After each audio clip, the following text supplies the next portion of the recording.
Oke, di video kali ini saya ingin membahas mengenai review untuk pertandingan Piala Presiden di perempat final dan juga review sedikit untuk timnas Indonesia di Piala AFF U19 kemarin. Saya ingin bahas dulu dari PSS Sleman dengan Persib Bandung, di mana PSS Sleman berhasil lolos ke semifinal melalui adu penalti.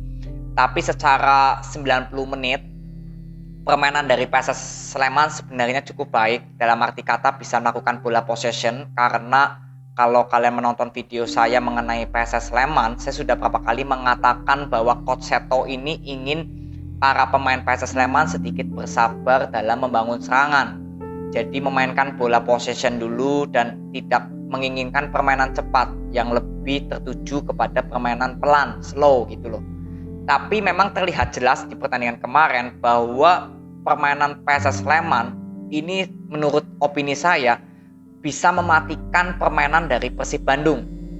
Dan di sini saya sudah beberapa kali mengamati Persib Bandung ketika berhadapan dengan musuh yang bermain bola possession atau pressing tinggi gitu ya, high pressing, ini sedikit kewalahan. Ini yang saya lihat dari Persib Bandung. Jadi ketika di babak kedua di mana PSS Sleman sudah unggul 1-0, memang Persib Bandung lebih menekan lagi. Apalagi Robert Rene melakukan pergantian pemain yang cukup bagus ya, menurut saya keputusannya cukup bagus, menarik pemain seperti Erwin yang akhirnya bermain. Ini yang membuat beberapa kali pertahanan PSS Sleman sempat digempur terus oleh penyerangan dari Persib. Dan Persib beberapa kali melakukan peluang-peluang gol yang memang penampilan kiper dari PSS Sleman dan juga pertahanan dari PSS Sleman ini begitu solid. Tapi di menit 75 ke atas memang terlihat para pemain PSS Sleman ini sedikit down dalam masalah fisik ya. Jadi stamina ini dari para pemain PSS Sleman ini sedikit ya boleh saya katakan sudah kelelahan, karena juga beberapa kali bertubi-tubi diserang oleh para pemain Persib Bandung. Dan kembali lagi secara skill individu para pemain Persib Bandung ini lebih mendominasi yang saya lihat. Ini kembali lagi ke kualitas pemain. Jadi Persib Bandung ini nggak memerlukan banyak kalau boleh dibilang passing seperti itu ya. Tapi satu peluang ini bisa menjadikan gol untuk pemain Persib Bandung. Dan memang di sini gol yang tercipta melalui titik putih ya dari Klok. Jadi sampai extra time yang saya lihat, yang saya ambil ya, memang Persib Bandung dari kedudukan 1-1 hingga akhir memang terus memberikan tekanan kepada pertahanan PSS Sleman. Dan ketika PSS Sleman ingin keluar dari tekanan, ini berapa kali kebentur di masalah fisik atau stamina, karena para pemainnya terlihat kelelahan. Ini yang saya bisa ambil di pertandingan kemarin. Dan melalui titik putih lah di adu penalti, akhirnya PSS Sleman berhasil lolos ke semifinal. Jadi nilai plus yang saya bisa ambil, permainan dari PSS Sleman ketika adanya C. Valente ini sudah memberikan titik terang kepada Coach Seto agar skema permainan yang diinginkan oleh Coach Seto terhadap para pemainnya di PSS Sleman ini bisa berjalan dengan yang diinginkan oleh Coach Seto. Lalu untuk Persib Bandung, nilai plusnya adalah bahwa secara permainan memang Persib Bandung terlihat di sini dengan adanya Ricky Kambuaya, Klok, Ahmad Irianto, lalu ada Deddy Kusnandar juga ya. Lini tengah dari Persib Bandung sebenarnya cukup baik di pertandingan kemarin. Hanya memang yang saya lihat tidak adanya TTS atau striker murni pengganti dari TTS ini yang menjadi beberapa kali serangan dari Persib Bandung, terutama di babak pertama ya. Ini sering tumpul ya, karena Ezra Walian dijadikan sebagai pemain depan ini kan posisi aslinya bukan pemain depan ya. Jadi beberapa kali sering menghilang dari posisinya, sering geser ke kanan, lalu sering juga ke tengah dengan Ricky Kambuaya. Jadi ini nilai yang saya bisa ambil dari pertandingan PSS Sleman dengan Persib Bandung. Jadi selamat untuk PSS Sleman dan tetap semangat untuk Persib Bandung. Lalu next kita bahas dari Borneo dan PSM Makassar. Di sini PSM Makassar mengalami kekalahan 2-1 atas Borneo. Yang saya bisa ambil di pertandingan kemarin sebenarnya untuk dari masalah permainan, memang Borneo lebih cepat unggul dulu ya 2-0. Kalau boleh dibilang tuh gol juga cukup cepat ya, kalau saya katakan 2 golnya. Dan memang Pluim berhasil mencetak gol di babak kedua. Tapi dengan hasil ini memang PSM Makassar tidak berhasil lolos ke semifinal.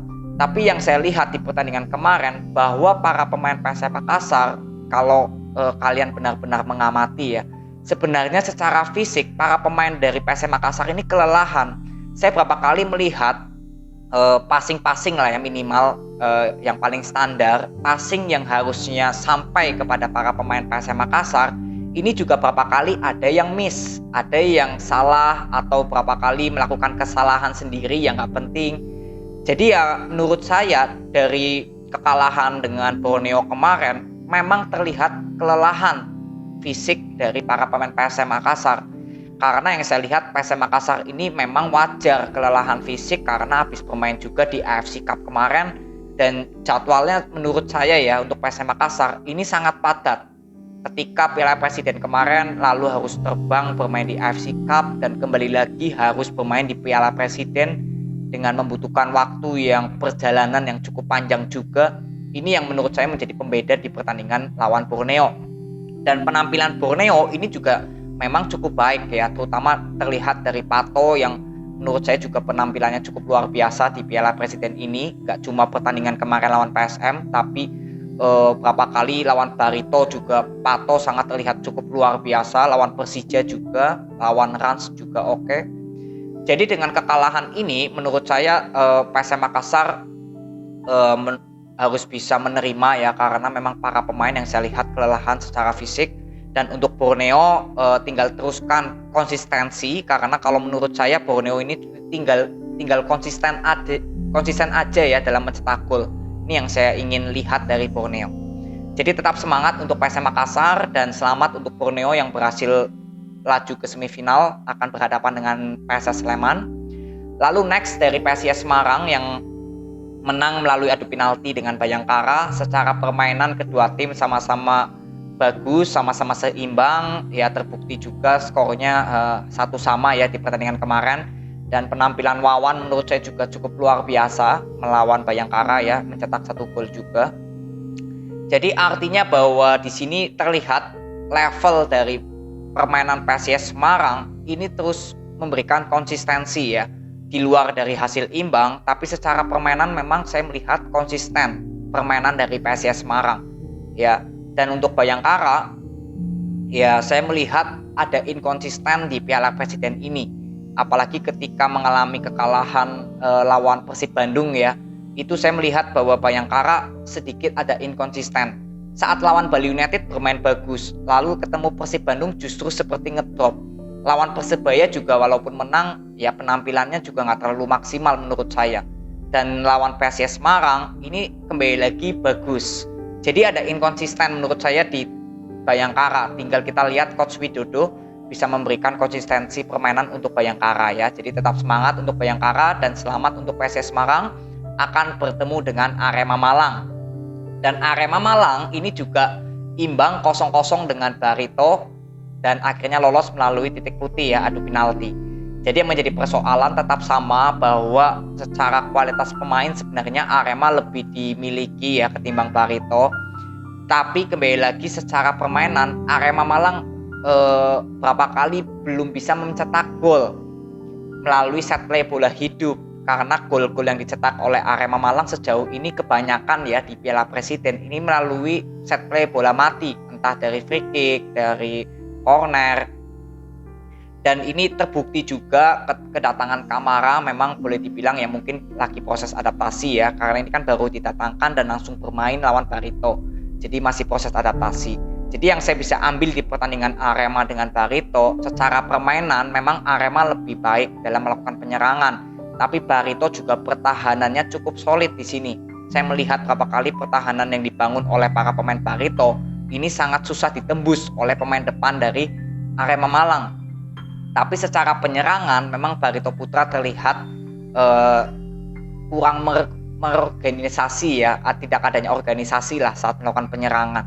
Inilah yang membedakan.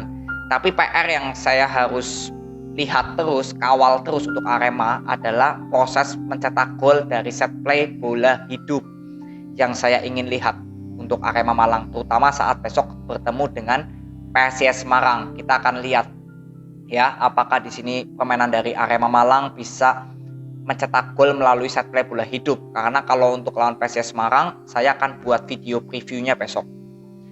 Itu ya 8 tim yang saya bisa bahas yang akhirnya lolos ke semifinal. Jadi selamat untuk 4 tim yang lolos ke semifinal ya. Saya akan bahas videonya besok, previewnya.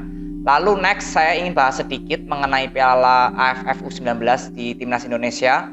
Lawan Vietnam sebenarnya di babak pertama Vietnam sudah kewalahan dengan permainan dari Indonesia ya.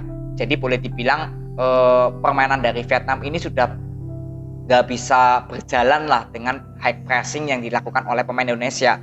Tapi mungkin saya nggak perlu bahas, kalian juga sudah paham pastinya bahwa memang pemain Indonesia terlihat belum bisa menjalankan strategi yang diinginkan oleh Coach Sintayong ya. Jadi sering bermain long ball yang gampang sekali bolanya hilang. Lalu penampilan Ronaldo juga menurut saya belum maksimal ya saat lawan Vietnam. Dan akhirnya terbukti di babak kedua Vietnam justru yang bisa mengendalikan permainan dibandingkan Indonesia. Indonesia baru bisa melakukan keluar dari tekanan itu di menit 80. Itu baru permainan Indonesia terlihat lebih mengancam. Tapi dari menit 46 sampai menit 75 itu Vietnam yang mengendalikan bola possession maupun serangan ya secara permainan. Lalu lawan Brunei Darussalam memang Indonesia mencetak 7 gol. Tapi menurut saya di pertandingan kemarin lawan Brunei yang bisa kita ambil adalah masalah mental. Jadi para pemain Indonesia ini bisa mengembalikan kepercayaan dirinya lagi ya karena mengalami kemenangan yang besar. Tapi secara level permainan Brunei ini bukan level permainannya Indonesia. Walaupun menang kita bangga, pasti bangga. Tapi secara level permainan ya kalian juga bisa lihat Brunei nggak bisa apa-apa lawan Indonesia. Bukannya menyepelekan, bukan, tapi secara permainan jelas terlihat ya, buktinya juga Brunei dibantai 7-0. Tapi untuk mental pastinya para pemain Indonesia menghadapi Thailand besok harusnya mentalnya lebih mendapatkan lagi ya, karena Thailand juga habis menang 3-1 juga ya, membantai Myanmar kalau nggak salah, menang gede. Jadi mental dengan mental akan tersaji besok saat Indonesia bertemu dengan Thailand ya. Jadi yang saya bisa ambil di pertandingan menghadapi Vietnam dan Brunei bahwa memang strategi yang diinginkan oleh Coach Sintayong ini belum bisa berjalan dengan maksimal. Ya ini masih perlu proses karena kan Sintayong ini baru melatih timnas U19 ini gak banyak ya waktunya ya karena habis membela Indonesia di Piala Asia kemarin. Jadi tetap semangat untuk timnas Indonesia, tinggal menurut saya sabar. Dan juga ada satu hal yang menurut saya pendapat saya ya, bahwa Ronaldo ini lebih baik bermain di lini sayap sebelah kiri. Karena Ronaldo ini ketika mendapatkan ruang untuk membawa bola, ini lebih terlihat menonjol. Karena ketika berapa kali Ronaldo dipasang sebagai target man bersama Hoki ya, ini berapa kali Ronaldo seperti gampang kehilangan bola.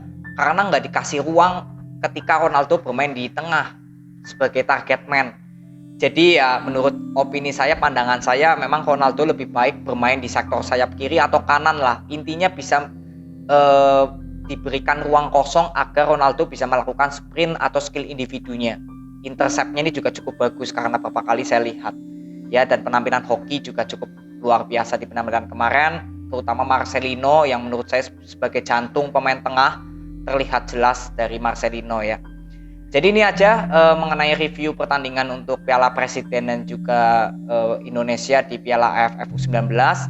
Besok saya akan bahas mengenai preview pertandingan untuk di semifinal Piala Presiden ya. Jadi itu aja. Terima kasih yang sudah nonton sampai akhir. Respect buat kalian. Nanti kita ketemu di video berikutnya. See you.